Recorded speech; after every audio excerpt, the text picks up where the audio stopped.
The sound of shattering glass brought Quinn Garrett running from the barn, his boots kicking up dust as he sprinted toward the small homestead, where his neighbor lived with her husband and 2 young children.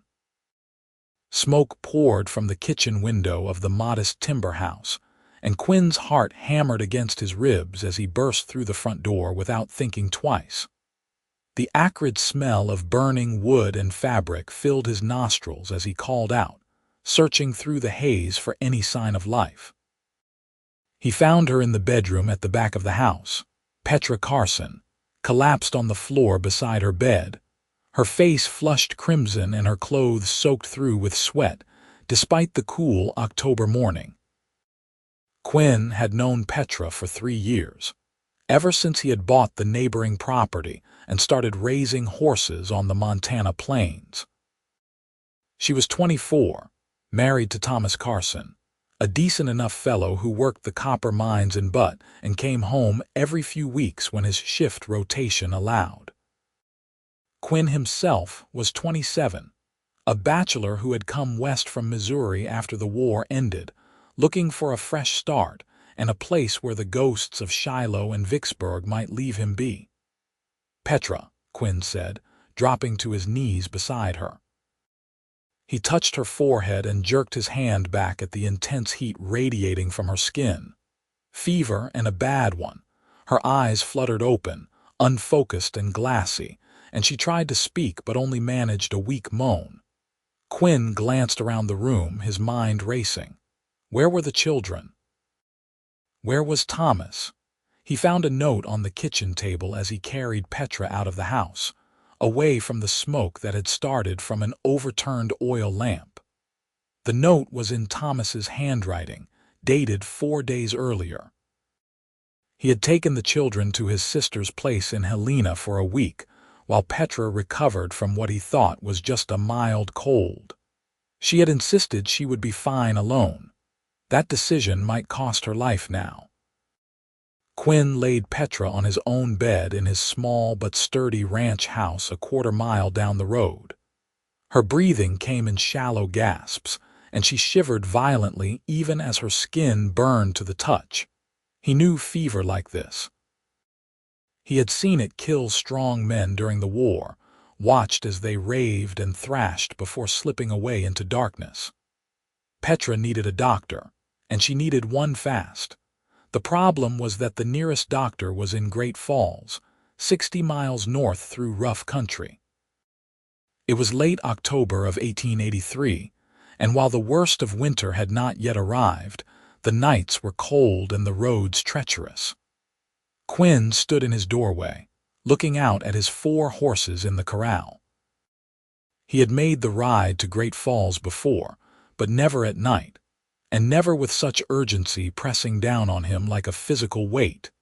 He went back inside and knelt beside the bed, pressing a cool cloth to Petra's forehead. She opened her eyes again, and for a moment they seemed to focus on his face. "Quinn," she whispered, her voice barely audible. "The children." "They are safe with Thomas's sister," Quinn said, keeping his voice steady and calm even though fear clawed at his insides. "Thomas took them to Helena." "You have been sick, Petra, very sick. I need to ride for the doctor." "No," she breathed, trying to shake her head but lacking the strength. "Too far. Stay." Quinn's jaw tightened. He could not stay and watch her die, not when there was a chance, however slim, of saving her. He had failed to save too many people already in his life. His younger brother had died at Vicksburg, bleeding out in Quinn's arms while they waited for field surgeons who never came. He would not let Petra slip away without a fight. "I am going," he said firmly. "I will be back with Doc Brennan before you know it." He did not wait for her to protest again. Quinn moved quickly, gathering what supplies he would need for the journey. He filled his canteen, packed jerky and hardtack in his saddlebags, checked his rifle and revolver out of habit even though he did not expect trouble. He chose his best horse, a strong bay gelding named Ranger who had carried him faithfully through 3 Montana winters. The moon was just rising, a fat harvest moon that would provide some light for the treacherous ride ahead. Before he left, Quinn returned to Petra's side one more time. She was mumbling now, lost in fever dreams, her hands clutching at the blankets he had piled over her shivering form.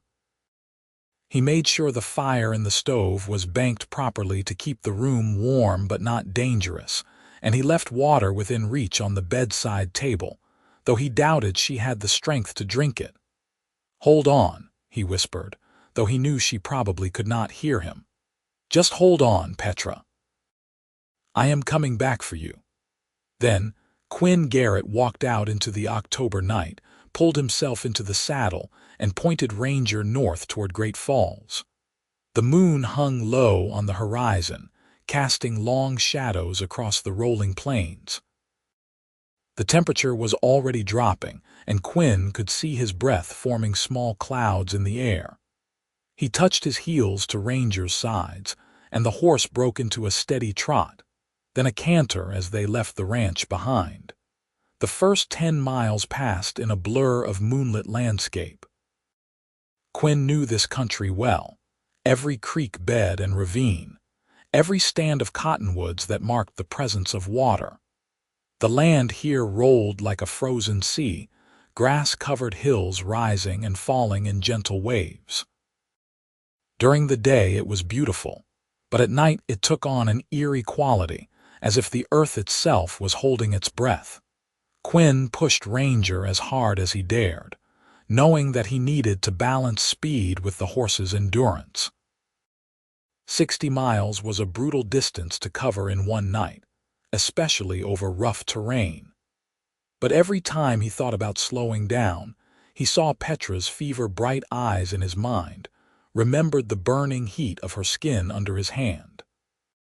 He had tried not to think too much about Petra over the years they had been neighbors.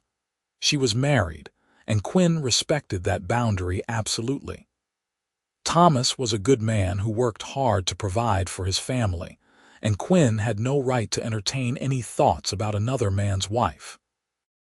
But he could not deny that Petra had become important to him in ways that went beyond simple neighborly concern. She had a quick laugh and sharp wit that surprised him the first time they spoke. When Thomas was away at the mines, Petra ran the homestead with quiet competence, tending her vegetable garden, caring for their chickens and milk cow, raising their 2 children with a firm but loving hand. Sometimes she would bring over fresh bread or pie, and Quinn would help her with repairs around her property, fixing a broken fence or reshaping a horseshoe.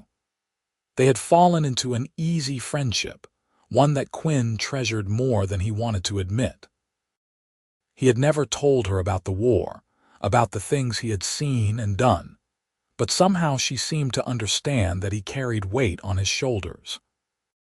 She never pried, never asked questions he did not want to answer, but she had a way of looking at him that made him feel seen in a way he had not experienced since before the war. It was a dangerous feeling for a man to have about a married woman, so Quinn had kept his distance as much as possible, limiting their interactions to practical necessities and brief conversations. Now, as Ranger's hooves drummed against the hard, packed earth, Quinn realized just how much Petra meant to him. The thought of losing her sent a spike of pure terror through his chest. He leaned forward in the saddle, urging Ranger faster.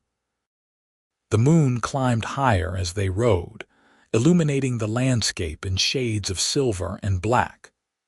Quinn followed the rough wagon road that connected the scattered ranches and settlements of northern Montana, though calling it a road was generous.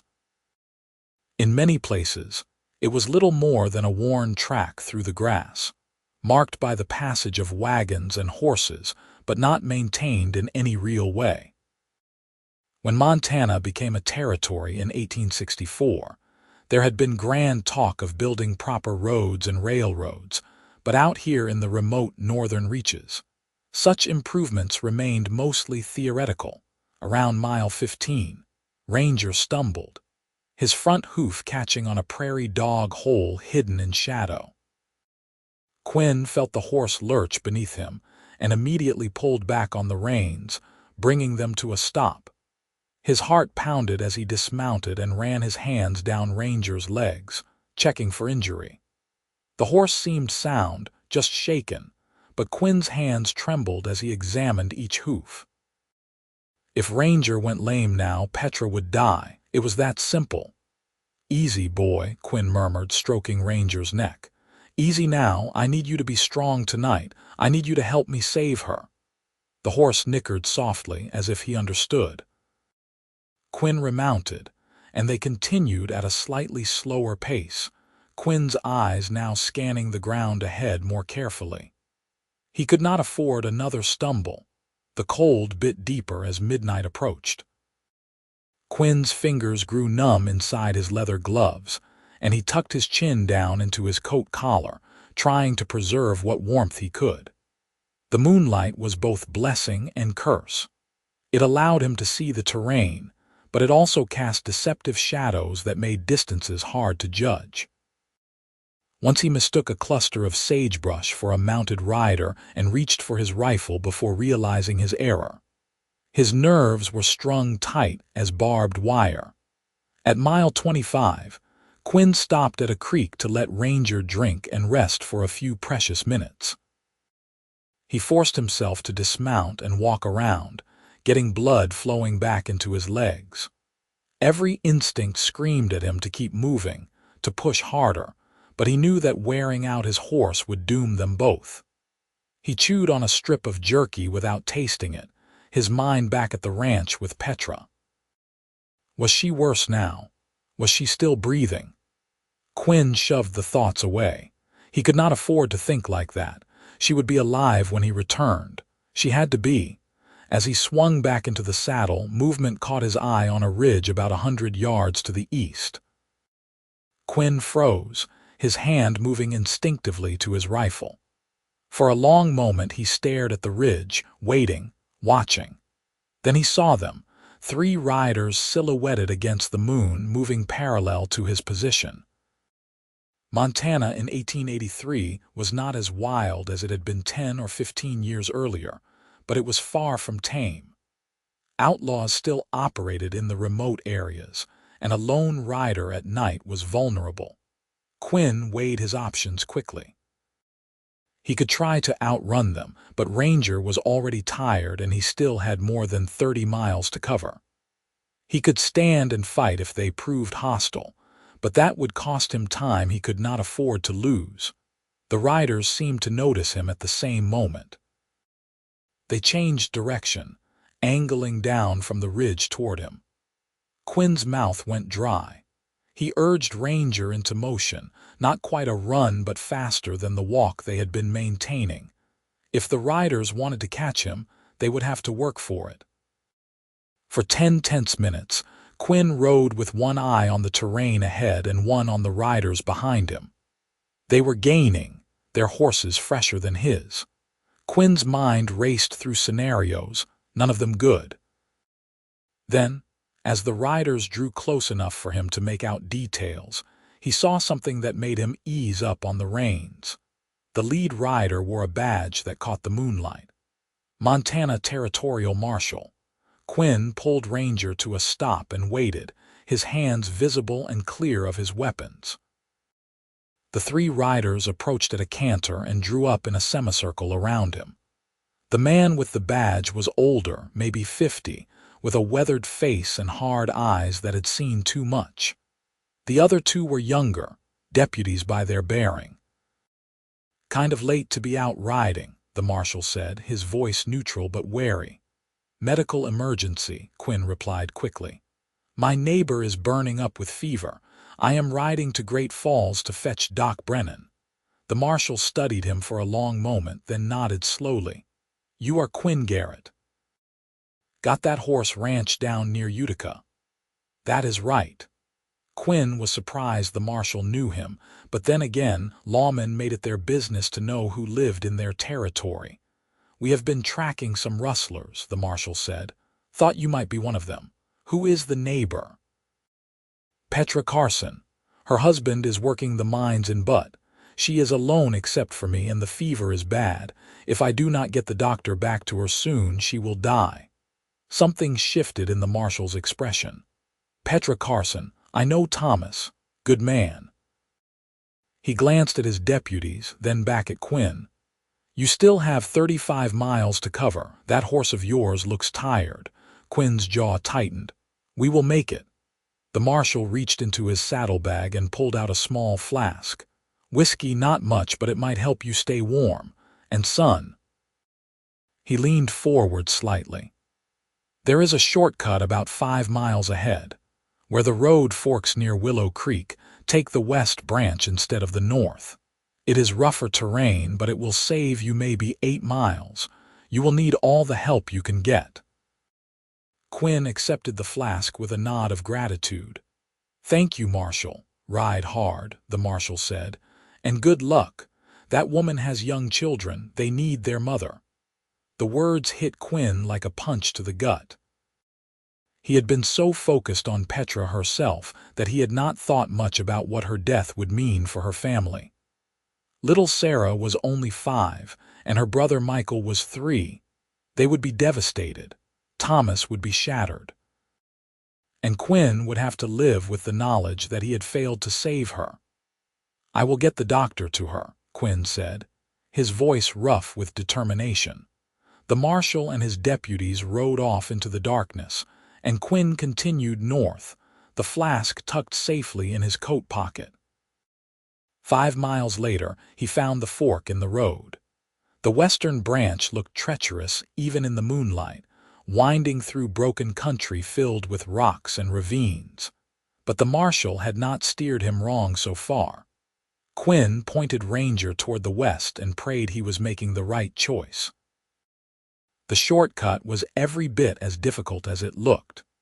The terrain rose and fell sharply, forcing Quinn to slow Ranger to a careful walk in places where one misstep could send them both tumbling down a rocky slope. The minutes stretched into an eternity, and Quinn found himself clenching his jaw so hard it ached. He wanted to scream in frustration at the slow pace, but he forced himself to stay calm, to trust Ranger's footing, to focus on the immediate task of navigating the treacherous ground.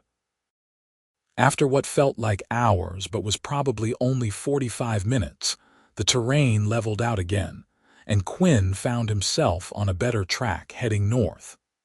He had no way to know for sure if he had saved 8 miles, but he had to trust the marshal's knowledge. He touched his heels to Ranger's sides, asking the tired horse for more speed. Ranger responded gamely, breaking into a canter despite his exhaustion. Quinn felt a surge of affection for the animal beneath him. He had bought Ranger from a homesteader 3 years ago, a green-broke 3-year-old with good conformation and a calm disposition. Quinn had finished the horse's training himself, and they had become a solid team. Now, Ranger was proving his worth in the most critical way possible. The sky began to lighten in the east around mile 45.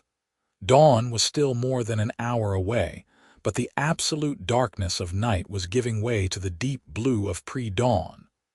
Quinn could see more details now, could push Ranger faster.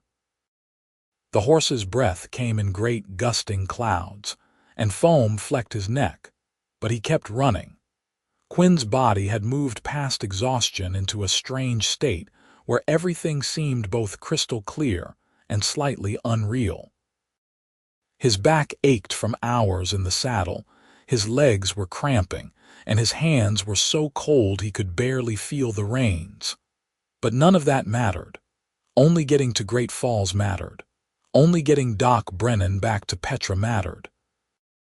He thought about the first time he had really talked to Petra, not just exchanged pleasantries, but actually talked.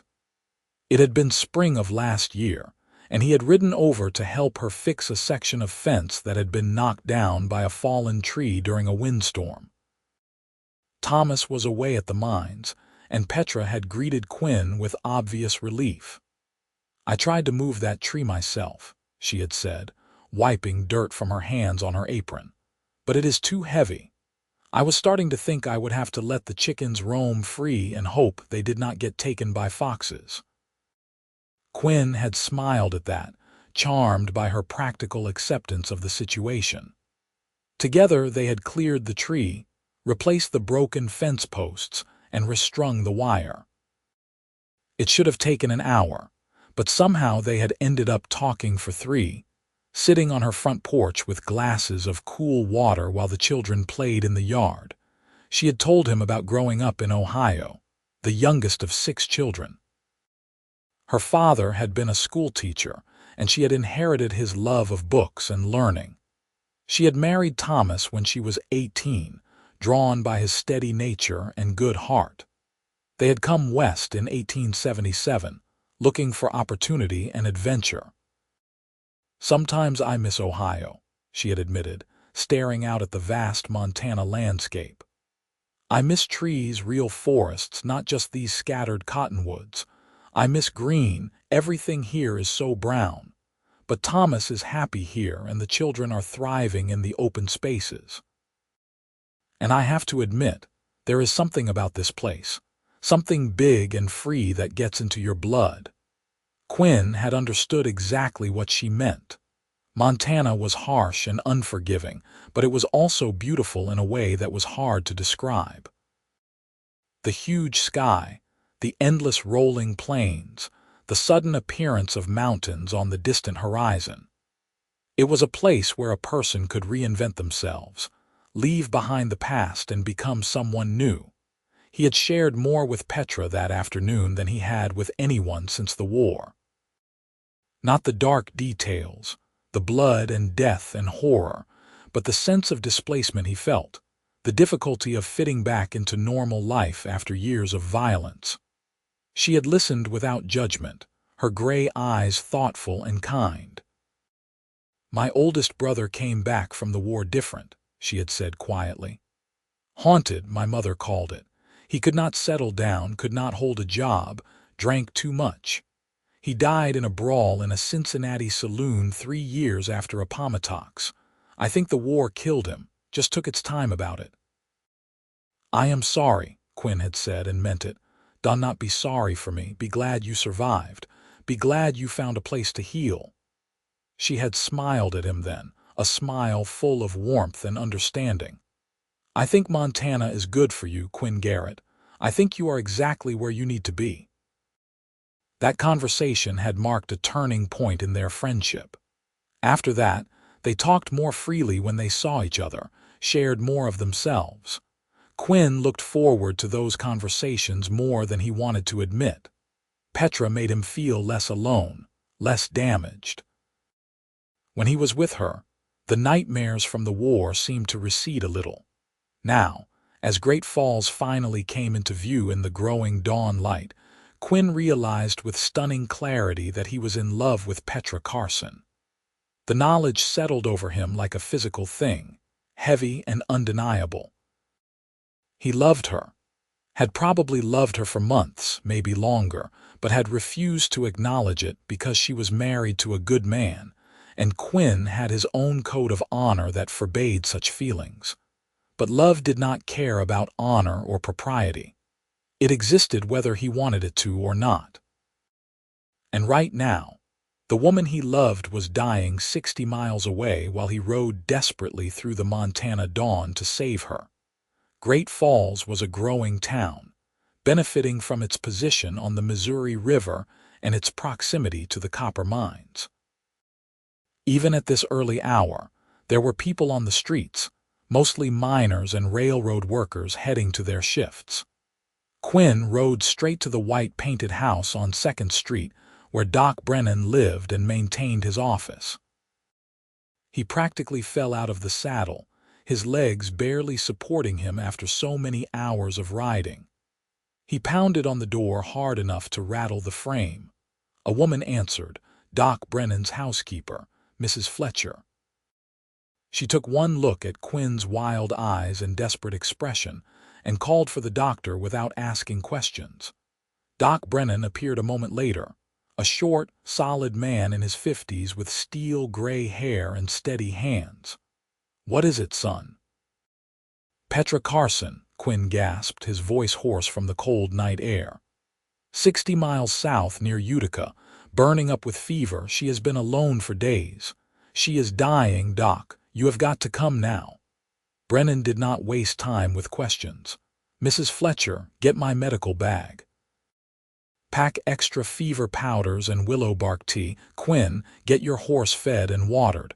I will hitch up my wagon and we will leave in 15 minutes. "Wagon will be too slow," Quinn protested. "We need to ride hard." "Son, look at your horse. He is done." "My wagon has a fresh team and I have supplies we will need. We will make good time, I promise you." Quinn wanted to argue, but one look at Ranger told him the doctor was right. The bay gelding stood with his head hanging low, sides heaving, completely spent. Quinn had pushed him to the absolute limit. Taking him back out now might kill him. The next 15 minutes passed in a blur of activity. Mrs. Fletcher appeared with Doc Brennan's medical bag and several additional satchels of supplies. A stable boy from the nearby livery took charge of Ranger, promising to give him the care he needed. Doc Brennan hitched up his wagon, a light rig pulled by 2 strong horses, and loaded his supplies. Quinn climbed up onto the seat beside him, every muscle in his body screaming in protest. "Let's go," Brennan said, snapping the reins. The horses leaped forward, and they were racing south out of Great Falls as the sun broke over the horizon. The wagon ride was punishing. Even with a good road and fresh horses, being jounced and rattled in the seat left Quinn feeling like he had been beaten with a club. But Brennan was true to his word. The doctor drove with skill and determination, coaxing maximum speed from his team while keeping the wagon under control. They covered ground faster than Quinn had expected. "Tell me about the fever," Brennan said as they drove. "When did it start? What are the symptoms?" Quinn described everything he had observed: the burning skin, the delirium, the shivering despite the heat. Brennan listened intently, his expression grave. "Could be influenza," the doctor said. "There has been some going around, or it could be pneumonia, scarlet fever, any number of things. The fact that she has been alone for days without treatment is bad, very bad. Fever that high for that long can cause permanent damage even if we manage to break it." "She is strong," Quinn said, as much to convince himself as the doctor. "She will make it." Brennan glanced at him. "You care about this woman." It was not a question. Quinn stared straight ahead at the road. "She is my neighbor. A good person. She has 2 small children who need their mother." "I see." Something in Brennan's tone suggested he saw more than Quinn wanted him to, but the doctor did not press the issue. Instead, he focused on driving, urging his horses to greater speed. They stopped only once, at a small trading post near the halfway point, to water the horses and give them a brief rest. Quinn paced like a caged animal while they waited, his entire body vibrating with nervous energy. Every minute that passed was a minute Petra might be slipping away. The sun climbed higher, marking late morning, then early afternoon. They were making better time than Quinn had on his nighttime ride out, but it still felt agonizingly slow. Quinn found himself bargaining with God, making promises he knew he might not be able to keep. "Let her live. Please, just let her live. I will never bother her again. I will move away if I have to. Just let her live." Finally, after what felt like several lifetimes, Quinn spotted familiar landmarks. The distinctive triple peaks on the horizon. The stand of cottonwoods that marked the creek running through his property. They were close. "There," Quinn said, pointing. "Take that track to the left. My ranch house is about a mile down." Brennan snapped the reins and the tired horses surged forward one more time. The wagon bounced wildly over the rutted track, and Quinn had to grab the seat to avoid being thrown off. He did not care. They were almost there. Quinn's ranch house came into view, small and solitary against the vast landscape. Brennan pulled the wagon up in front and Quinn jumped down before it had fully stopped, nearly falling as his cramped legs protested. He stumbled to the door and burst inside. The house was silent, terrifyingly silent. Quinn's heart stopped as he rushed to the bedroom. Please no, please. Petra lay on the bed exactly where he had left her, covered in blankets. For one horrible moment, Quinn thought she was already gone. Then he saw the slight rise and fall of her chest. She was alive. Barely, but alive. Doc Brennan pushed past Quinn and went to work immediately. He checked Petra's pulse, her breathing, peeled back her eyelids to look at her pupils. His expression was grim as he pulled instruments from his medical bag. Her pulse is rapid and weak. She is severely dehydrated. The fever has been burning too long. He looked up at Quinn. Get water boiling. I need clean cloths, as many as you can find. And pray, son. Pray hard because this is going to be close. Quinn moved in a daze, following Brennan's orders. He built up the fire, set pots of water to boil, gathered every clean cloth he owned. Brennan worked over Petra with focused intensity, forcing liquid between her cracked lips, sponging her body with cool water to try to bring the fever down, administering medicines from his bag. Hours passed. Quinn hovered in the doorway, feeling useless and terrified. Several times Petra convulsed, her body racked with violent tremors. Brennan held her through them, his weathered face showing strain but not panic. He had clearly dealt with situations like this many times before. As afternoon faded into evening, Quinn finally forced himself to step outside. He needed to tend to Brennan's horses, who still stood hitched to the wagon.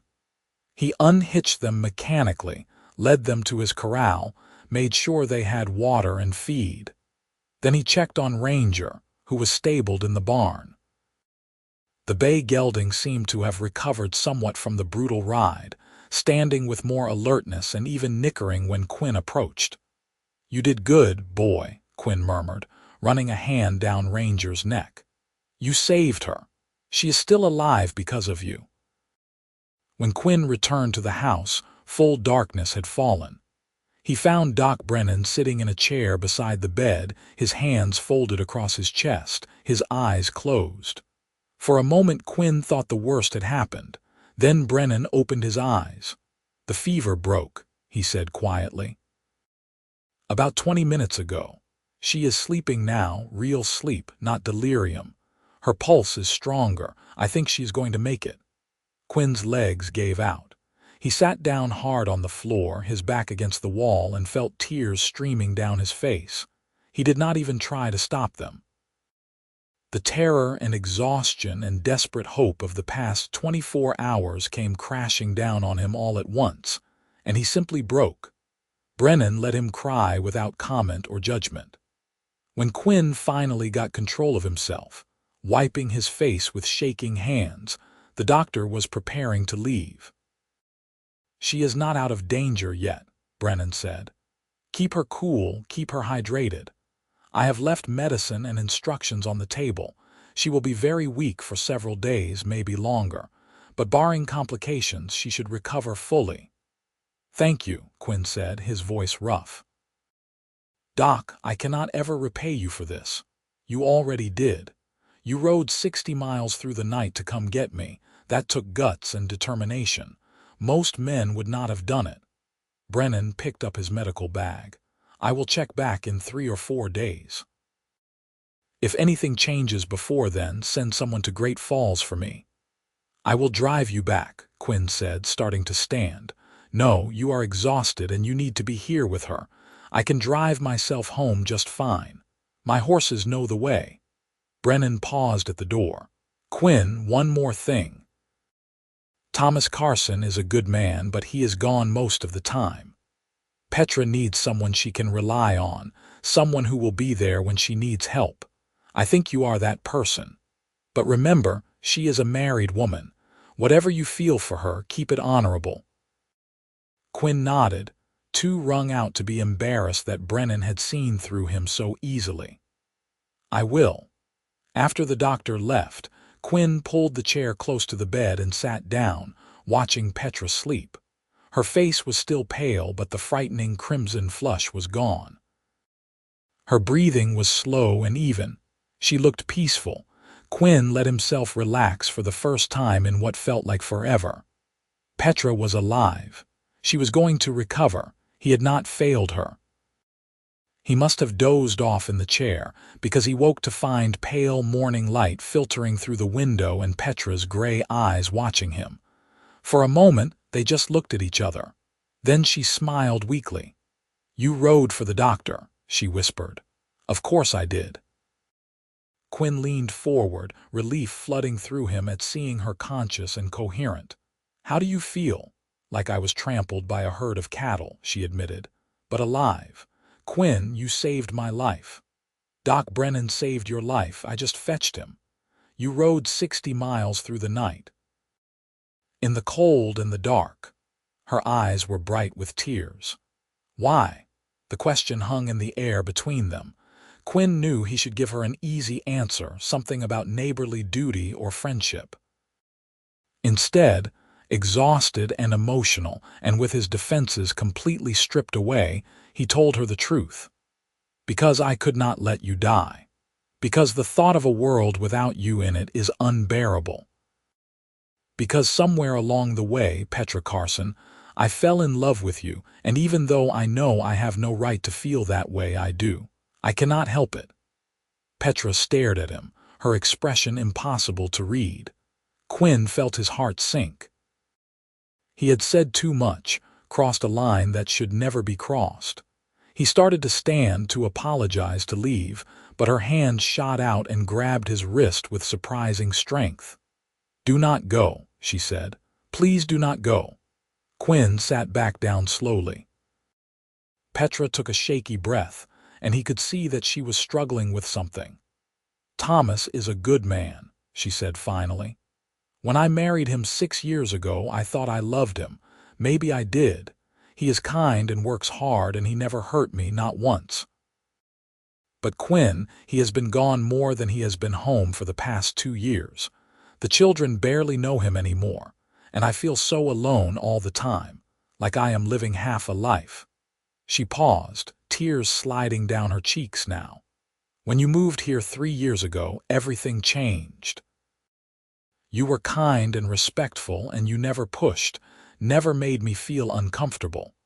But you also made me feel alive again, made me laugh, made me think.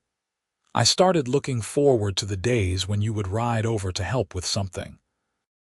I told myself it was just friendship, that I was being silly, that I was a married woman and these feelings were wrong." "Petra, you do not have to say this," Quinn said gently. "Yes, I do. Because I almost died and life is too short for lies." She looked directly at him, her gray eyes fierce despite her weakened state. "I love you, Quinn Garrett.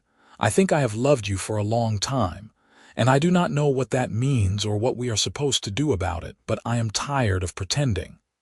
Quinn felt like he could not breathe. "What about Thomas? What about your children?" "Thomas filed for divorce 8 months ago," Petra said quietly. "He met someone in Butte, a widow who lives there full time.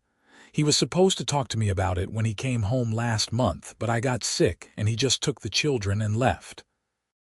I found the papers after he was gone. He wants me to move to Helena to give up the homestead. He already signed everything over to his sister's husband." Quinn was stunned. "I did not know. You never said anything." "I was ashamed, embarrassed, trying to figure out what to do. The divorce will be final in another few weeks, and then I will be a divorced woman with 2 young children and no home, not exactly a prize." "You are everything," Quinn said fiercely.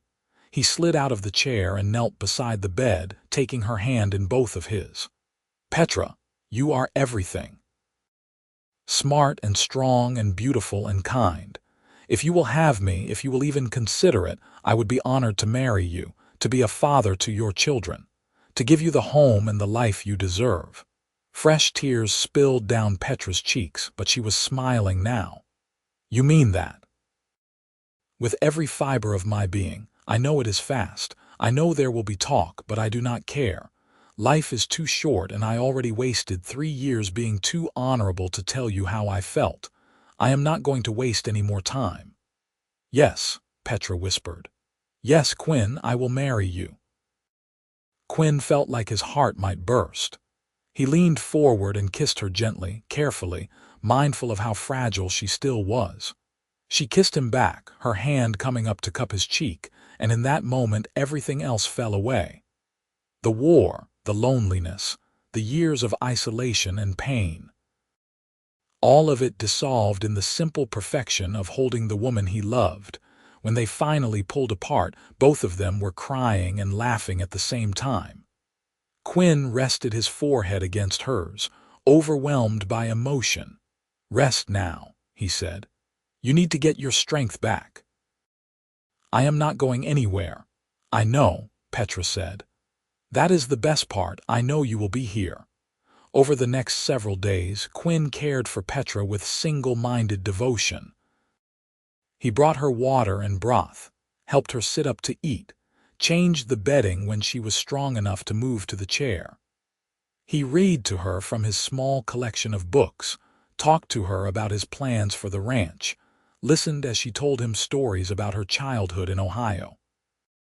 Thomas showed up on the 4th day after Quinn's midnight ride. He arrived with the children and his sister Charlotte, clearly expecting to find Petra alone or possibly dead.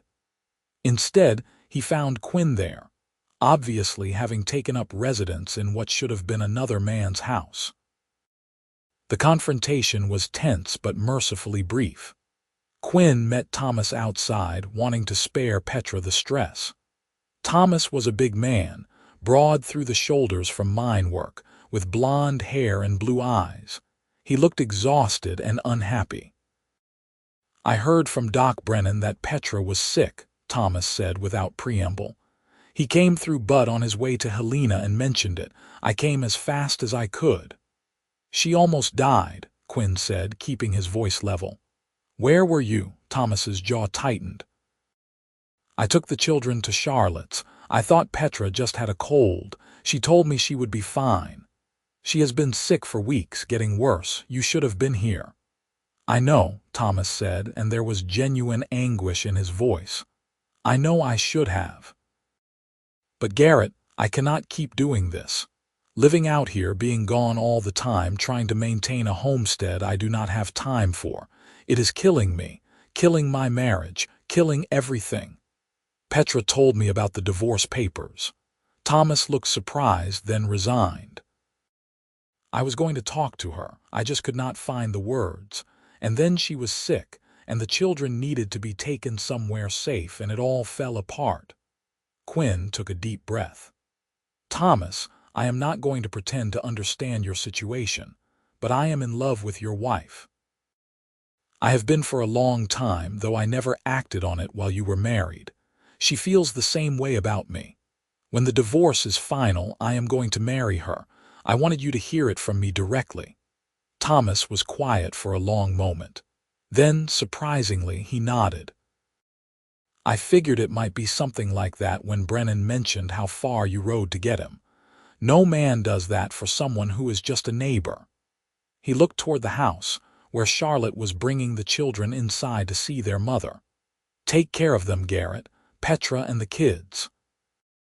They deserve better than I gave them. I will. You have my word." Thomas extended his hand. After a moment, Quinn shook it. There was nothing else to say.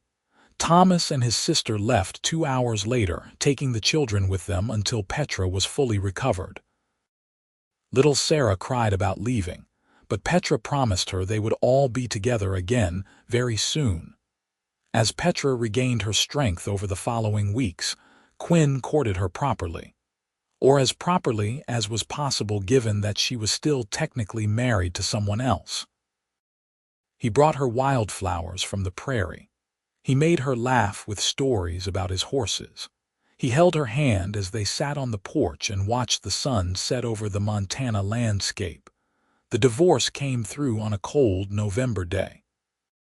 3 days later, Quinn and Petra were married by a circuit judge in front of a handful of witnesses, including Doc Brennan, Marshall Wilson, who had helped Quinn on his midnight ride, and Charlotte with the children. It was a simple ceremony, nothing fancy, but it was perfect. That night, in the house that was now legally theirs together, Quinn made love to his wife for the first time. It was tender and careful and full of joy, all the pent-up longing of 3 years finally finding release. Afterward, Petra lay in his arms, her head on his chest, and Quinn felt a peace he had not known since before the war. "I am so glad I did not die," Petra murmured sleepily. Quinn laughed and pulled her closer. "So am I, Mrs. Garrett, so am I." Life settled into a new rhythm over the winter. The children adapted quickly to having Quinn as their stepfather. Michael, only 3, accepted it without question. Sarah took a bit longer, but Quinn won her over with patience and kindness. He taught her to ride on his gentlest mare, showed her how to feed the chickens properly, let her help him with small tasks around the ranch. By Christmas, she was calling him Papa without hesitation. Petra thrived in ways Quinn had never seen before. With the stress of her failing marriage gone, with a partner who was actually present and involved in daily life, she blossomed. She sang while she worked, laughed often, made plans for expanding the vegetable garden in spring. Quinn sometimes caught himself just watching her, amazed that she was really his, that this was really his life now. They combined the 2 homesteads into one operation. Quinn sold off the property Thomas had abandoned and used the money to buy more horses and equipment. With Petra's help and input, he expanded his breeding program and began developing a reputation for quality stock. The ranch began to prosper in ways it never had when he was working alone. Spring came, and with it new life. The horses foaled, Petra's garden flourished, and in late April she told Quinn she was pregnant. He was overjoyed, picking her up and spinning her around despite her laughing protests. "We are going to have a baby," he said, his voice full of wonder. "A baby, Petra." "I know," she said, cupping his face in her hands. "I know, my love. And this child is going to be so wanted, so loved, just like Sarah and Michael." Their son was born in December of 1884 during a snowstorm that blanketed the Montana plains in white.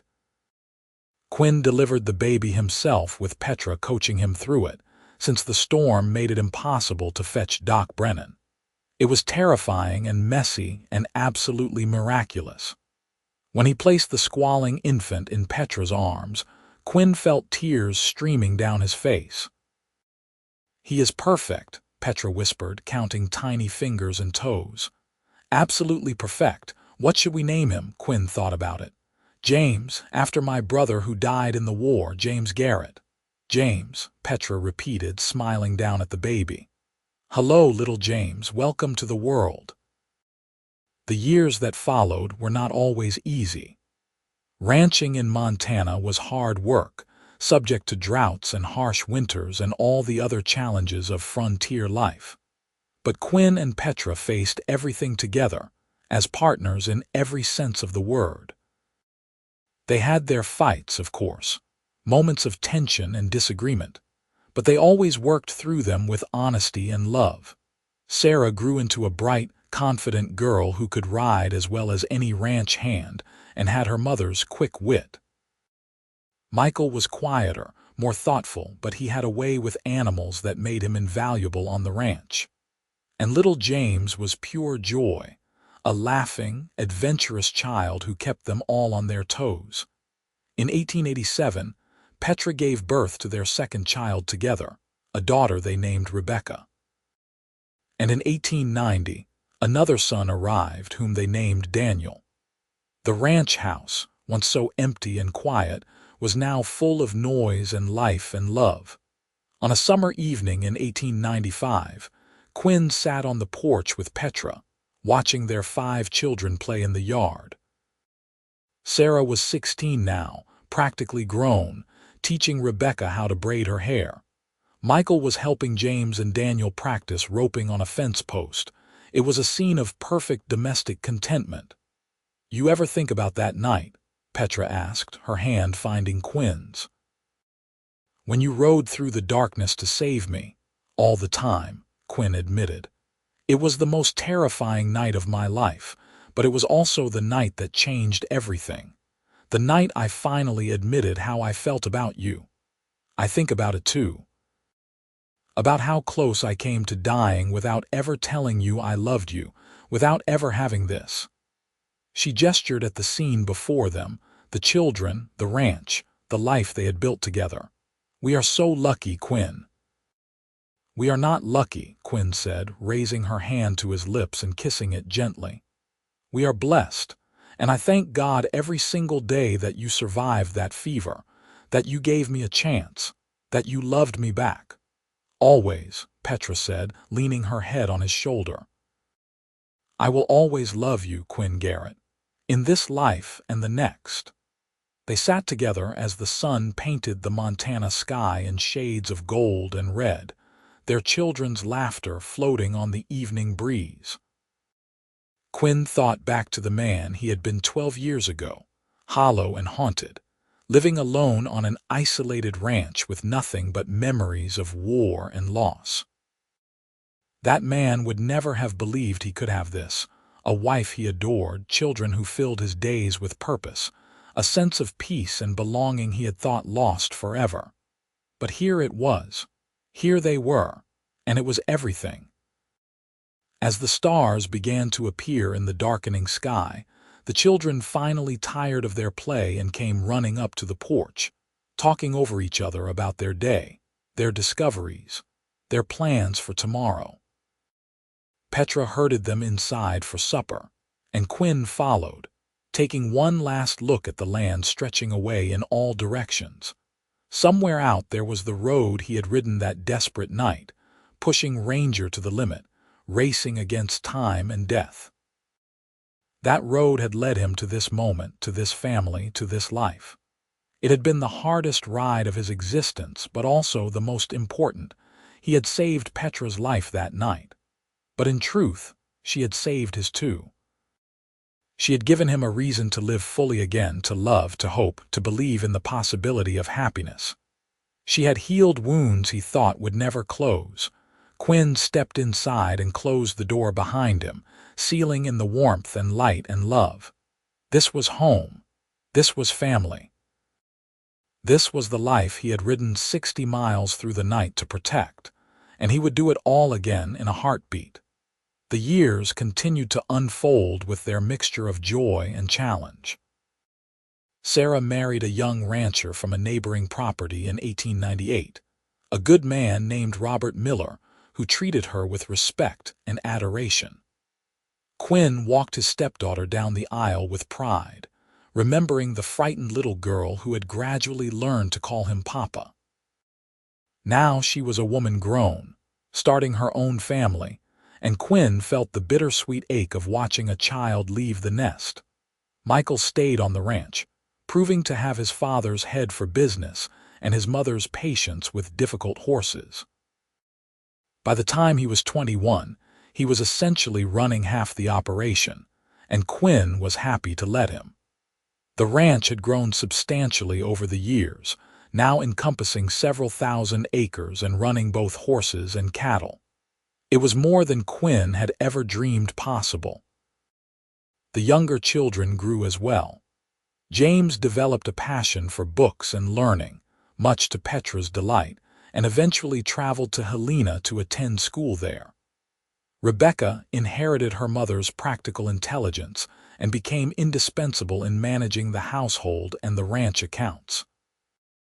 Daniel proved to be the most natural horseman of all the children, with an almost supernatural ability to gentle even the most difficult animals. Through it all, Quinn and Petra remained the steady center of their growing family. Their love, forged in crisis and desperation, only deepened with time. They had weathered droughts that killed half their herd, winters so brutal they lost count of the frozen calves, summers so hot the grasshoppers ate everything in sight. They had nursed sick children through measles and scarlet fever and broken bones. They had buried friends, celebrated weddings, welcomed grandchildren. In 1903, 20 years after the night Quinn rode through the darkness to fetch Doc Brennan, Petra came to him with tears in her eyes. Quinn's heart clenched with fear, memories of that terrible fever flooding back. "What is wrong?" he asked, taking her hands in his. "Are you sick? Should I fetch the doctor?" "No," Petra said, laughing through her tears. "No, my love, I am not sick. I am just being sentimental. Do you know what today is?" Quinn thought back. "October 17th. Why?" 20 years ago today, I collapsed in my bedroom, burning with fever that should have killed me. 20 years ago, you found me, and you refused to let me die. You rode 60 miles through the night to save my life." Understanding dawned.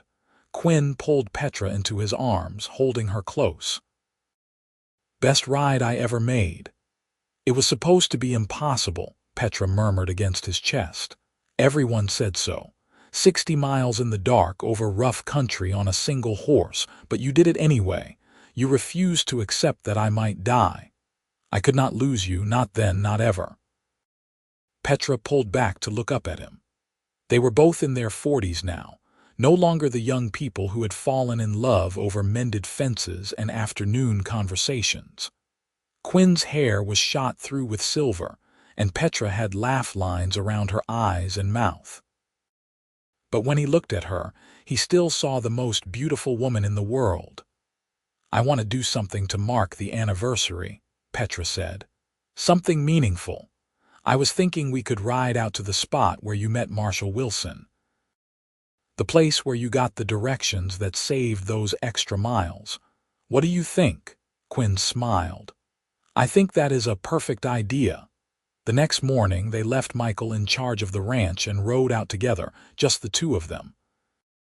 It had been a long time since they had a day alone, and it felt almost decadent to be riding across the prairie with no destination, except memory. They found the spot where the road forked, where Marshall Wilson had given Quinn the flask and the crucial advice about the shortcut. It looked different in daylight, less ominous, just another section of Montana landscape. But standing there, Quinn could remember exactly how he had felt that night. The desperation, the fear, the absolute determination to save the woman he loved. "Thank you," Petra said quietly, looking out at the rolling hills, "for fighting for me, for refusing to give up, for loving me enough to risk everything. You would have done the same for me, in a heartbeat." She turned to face him, her gray eyes serious. "Quinn, I need you to know something. These 20 years with you have been the happiest of my life. Every single day I am grateful that you found me in time, that you brought Doc Brennan back, that you told me the truth about how you felt." "Petra, what brought this on? You are not sick again, are you?" Worry crept into Quinn's voice. "No, no, I am healthy. But we are not young anymore, my love. We have lived a lot of life. And I just want to make sure you know, beyond any doubt, that if I had it all to do over again, I would not change a single thing. Not the pain, not the fear, not the struggles. Because it all led me to you." Quinn felt his throat tighten with emotion. "I love you, Petra Garrett. I loved you then, I love you now, and I will love you until my last breath."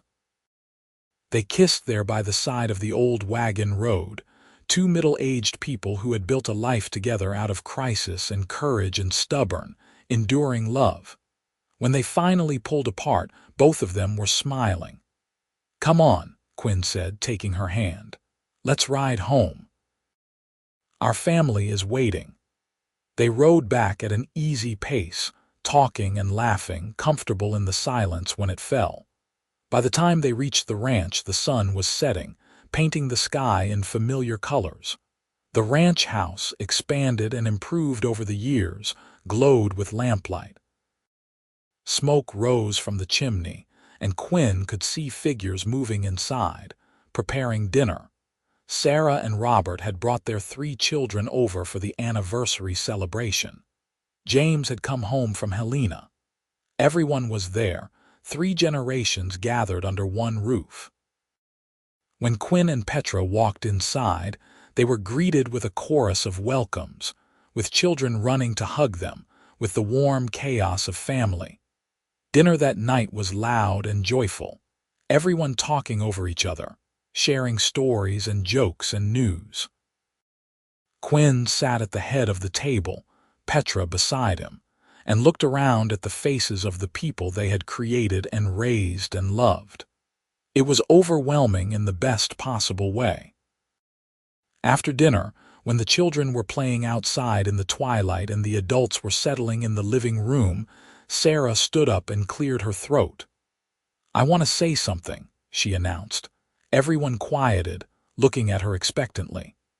20 years ago today, my mother almost died. I was too young to really understand what was happening, but I remember being scared. I remember Aunt Charlotte trying to keep me calm while Uncle Quinn rode through the night to fetch the doctor. She paused, her eyes bright with tears. I did not call him Uncle Quinn for long. Within a year he was Papa, because that is what he became. Not because he had to, but because he chose to. He chose to love my mother. He chose to love Michael and me like we were his own blood. He gave us a home and a family and an example of what a good man looks like. Quinn felt his own eyes burning. He had not expected this. "So I want to say thank you," Sarah continued. "Thank you, Papa, for that midnight ride. Thank you for saving our mother. Thank you for giving us the life we have had. We are all here, all of us, because you refused to quit. Because you loved someone enough to ride 60 miles through the darkness alone." Everyone was crying now, even Michael, who rarely showed emotion. Quinn stood and pulled Sarah into a hug, unable to find words. Over her shoulder, he saw Petra watching him with so much love in her eyes it took his breath away. The evening wound down eventually, as all evenings do. Sarah and her family headed home. James returned to his room to study. The younger children went to bed. Finally, it was just Quinn and Petra again, sitting on the porch as they had so many times before, watching the stars emerge in the vast Montana sky. "That was quite a speech Sarah gave," Quinn said. "She meant every word, we all do." Petra took his hand, lacing their fingers together. "You saved more than just my life that night, Quinn. You saved my children's future, my whole family's future, and you gave me a second chance at happiness." "We gave each other that," Quinn corrected. "I was just as lost as you were before we found each other." They sat in comfortable silence, listening to the night sounds of the ranch. An owl hooted in the distance. Cattle lowed softly in the near pasture. Somewhere a coyote called and was answered by another far away. "You think we will have many more years like this?" Petra asked quietly. "I hope so. But even if we do not, we have had more happiness than most people ever get." Quinn squeezed her hand. "And I will be grateful for it every day I have left." "Me too," Petra said. "Me too, my love." The years that followed proved that they did indeed have more time. Quinn and Petra both lived into their 70s, rare for the era but not unheard of for people who had good constitutions and took care of themselves. They watched their children have children, and those children have children. They watched Montana change from wild frontier to settled state, saw the railroad expand, saw towns grow where there had been only prairie through it all. The ranch remained the center of their world. Michael took over most of the daily operations as Quinn aged, but Quinn never fully retired. He could always be found somewhere on the property, tending to a sick horse or fixing a fence, or just sitting on the porch and watching the land he loved. Petra remained sharp and vital well into her late 60s, managing the household and the family with grace and humor. She taught her granddaughters to read and cook and think for themselves. She worked in her beloved garden until arthritis finally made it too difficult. She wrote long letters to James, who had become a teacher in Helena, and to Sarah's children, who scattered to various parts of Montana and beyond. In the spring of 1919, Petra fell ill with pneumonia. She was 71 years old, and though Doc Brennan's successor tried everything he knew, sometimes age and illness were simply too powerful to overcome. She died peacefully in her sleep with Quinn holding her hand. Their children and grandchildren gathered around the bed. Quinn felt like his heart had been ripped out of his chest. After 36 years of marriage, he did not know how to be a person without Petra. She had been his partner, his best friend, his reason for everything. The house felt impossibly empty without her presence, but he was not left to grieve alone. His children rallied around him, making sure he ate, making sure he did not isolate himself too much. His grandchildren visited constantly, filling the house with life and noise. And every night, Quinn would sit on the porch where he and Petra had spent so many evenings, and he would talk to her as if she could still hear him. "I miss you," he would say to the stars. "God, Petra, I miss you so much. But I am so grateful, grateful for every year we had, grateful for that night I rode through the darkness, grateful that you loved me." Quinn lived for another 3 years after Petra passed. He spent those years surrounded by family, telling stories about the old days to grandchildren who listened with wide eyes. He told them about the war, finally, about the things he had seen and done, and how Petra had helped him heal. He told them about the night he rode 60 miles to save her life, how terrified he had been, how determined. "That is the secret," he would say. "Love makes you brave. Love makes you strong. When you love someone truly, you will do the impossible for them." In the fall of 1922, Quinn Garrett died quietly in his sleep at the age of 74. He was laid to rest beside Petra in the small cemetery on the ranch property, under a cottonwood tree they had planted together in the first year of their marriage. The entire family came for the funeral, 3 generations gathering to honor the man who had built the legacy they all shared. Michael, now in his 50s and running the ranch with his own sons, stood at the graveside and spoke about his stepfather. "He saved my mother's life when I was too young to understand what that meant," Michael said. "But as I grew older, I came to understand that he saved more than her life. He saved our family. He showed us what it meant to love fiercely, to work hard, to never give up. He built something lasting here, not just a ranch but a home, a sanctuary, a place where generations of Garretts will grow up knowing they are loved." Michael paused, looking out at the assembled family. "My father, my real father, was a good man who could not find his way. But Quinn Garrett became the father I needed, and he did it with patience and kindness and steadfast love. I hope I have honored his example. I hope we all have." As the sun set over the Montana prairie, the family laid Quinn Garrett to rest beside his beloved wife. The cottonwood tree whispered in the breeze, and somewhere in the distance, horses whinnied in the corral he had built with his own hands all those years ago. The ranch continued, passed down through the generations. Quinn's descendants would work the land for more than a century, always remembering the story of how it all began. The story of a woman burning up with fever, 60 miles from help. The story of a cowboy who refused to accept defeat, who rode through the night alone, who loved someone enough to risk everything. It became family legend, told and retold, embellished and refined, but always true at its core. The night Quinn Garrett saved Petra Carson's life, and in doing so, created a legacy that would endure long after both of them were gone. In the end, it was a simple story. Boy meets girl, girl is dying. Boy does the impossible to save her. They fall in love.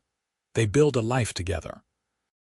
They grow old surrounded by the family they created, simple but profound. Because sometimes the most important thing a person can do is refuse to quit. Refuse to accept that the person they love is beyond saving. Refuse to let distance or darkness or fear stand in the way. Sometimes all it takes to change the course of history is one desperate ride through the Montana night. One man on a tired horse, pushing toward hope with everything he had. Quinn Garrett made that ride in October of 1883, and it mattered. It mattered more than he ever knew, more than he could have imagined. It rippled out through time, creating lives and futures that would not have existed otherwise. And somewhere, in whatever comes after, Quinn and Petra were together again, watching over the land and the family they loved, grateful for the fever that almost killed her, for the ride that saved her, for the love that sustained them both through decades of joy and struggle and life. Their story ended, as all stories must. But the love at its heart, the desperate courage of that midnight ride, the determination to save someone at any cost, that never ended. It lived on in every generation that followed, a reminder that love is worth fighting for, that miracles happen when people refuse to give up, that sometimes the impossible is just another word for the thing we must do. And in the quiet Montana twilight, as the stars emerged one by one over the prairie, the ranch stood solid and enduring, a testament to everything Quinn and Petra had built together. The house was full of their great-great-grandchildren now, children who carried their blood and their legacy, who would tell their own children about the cowboy who rode through the night alone to save the woman he loved. Some stories are too powerful to fade. Some loves are too deep to end with death, and some rides through the darkness change everything forever. This was one of those rides. This was one of those loves. This was one of those stories. And it all began with a fever and a desperate prayer, and a man who refused to let the woman he loved slip away into the darkness without a fight.